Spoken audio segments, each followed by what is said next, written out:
Good morning.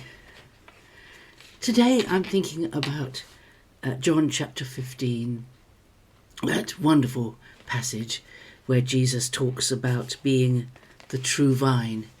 I am the true vine, and my Father is the vine dresser. Every branch of mine that bears no fruit he takes away, and every branch that bears fruit he prunes, that it may bear more fruit. You are already made clean by the word which I have spoken to you. Abide in me, and I in you. As the branch cannot bear fruit by itself unless it abides in the vine, neither can you unless you abide in me. I am the branch. I am the true vine. You are the branches. It's such a straightforward, simple picture. In the New Testament, indeed in the Old Testament as well, there are lots of pictures that help us to understand the relationship between God and his people. And we thought yesterday about the shepherd and the sheep. And here is the vine and the branches. Now it makes sense, doesn't it? If any fruit-bearing tree needs pruning, and when the pruning is done, the branches on the floor that have been cut off are no good to anyone except to warm you if you have a wood burner, or maybe to carve into something else, but they're not going to bear fruit. And it's fruit that God is wanting us to bear. And of course we have that lovely passage in Galatians 5:22 that says, the fruit of the Spirit is love, joy, peace, etc., etc. We are fruit bearers. We are the branches. And there's a wonderful mystery about this. There's a wonderful generosity about the fact that God chooses to partner with us, to work with us, to work through us, to use us. He, after all, is all-powerful, all-able. He could do everything himself. He doesn't need our puny efforts. He doesn't need us. He's all-sufficient in himself. But his heart is all about sharing his life with us. The vine itself doesn't bear the fruit. It's the branches that bear the fruit. That's an interesting thought, isn't it? That without branches, the vine doesn't bear any grapes. God has chosen for it to be like that. And he blesses us by involving us as his fruit-bearing branches. And out of the vine itself comes the life flowing through. And that life source is the Holy Spirit, the sap within the branches, up from the roots, up from the vine itself.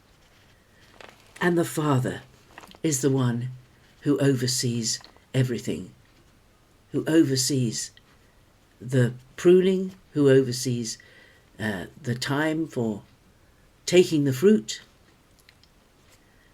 for picking the fruit, making sure it's ripe. He's the one who waters the vine. There's a mystery here.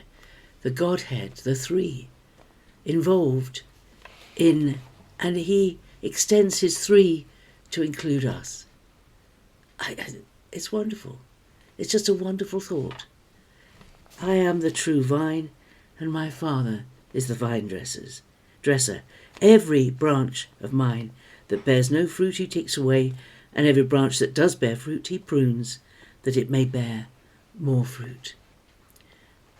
Nothing is wasted, you know. We think of pruning as painful.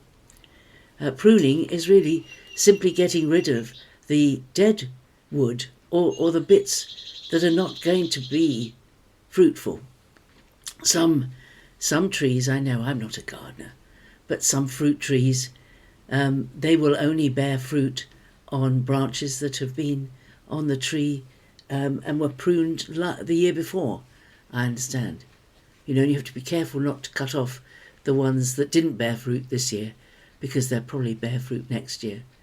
There's a lot of knowledge in the one who does the pruning to know which branches need pruning and which ones do not.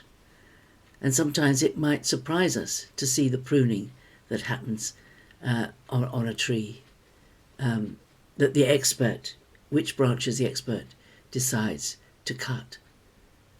But that, I don't think we need to push the analogy too far. I don't think we should. It's a wonderful picture. It's a beautiful picture. It says you're not just not just linked to Jesus, just to be linked to Jesus.